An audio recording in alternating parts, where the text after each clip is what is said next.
Prochaine image qu'on va voir, c'est Madonna. C'est vrai que vous êtes déjà entraîné avec elle, chez elle, et ça a été une galère. Une galère, machine de guerre. Bon, elle a bien changé là. C'est la l'autre Madonna que j'avais. Oui, on aurait pu mettre une image. Mais non, Madonna, ouais, elle est pas très flotte. Mais Madonna qui pour moi est un exemple de carrière, de longévité aussi, de performance scénique. Et en fait, à l'époque, son petit ami c'était un danseur français qui bossait avec moi sur Robin des Bois. Et je suis parti une semaine m'entraîner avec lui à New York pour les acrobaties, etc. Et un soir, elle lui dit, dis à Matt qu'il vienne manger à la maison. Donc je me retrouve à dîner avec Madonna, ses enfants, etc. Et le lendemain, et le soir, après le dîner, elle me dit, demain matin, viens t'entraîner avec moi.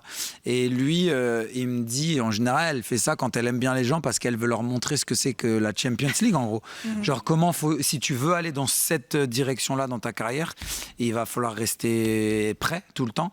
Et donc, j'ai fait un entraînement où je me suis retrouvé au dernier étage de son hôtel particulier. Là, il faisait une chaleur à New York à ce moment-là. Déjà, il faisait 30 degrés sous les comptes. Et en plus, elle ferme les fenêtres, elle allume les chauffages à fond, humidificateur d'air. Oui. Il devait faire 40 degrés avec 100% d'humidité dans la pièce. Donc, autant vous dire, vous levez le bras, vous transpirez. Et au bout de 15 minutes d'entraînement, j'ai explosé. J'avais la nausée. Parce que les conditions extrêmes comme ça, je n'étais pas habitué à m'entraîner comme ça. La Champions et donc voilà, j'ai abandonné. Au bout de 15 minutes, je me suis assis comme ça. J'étais en hyperventilation.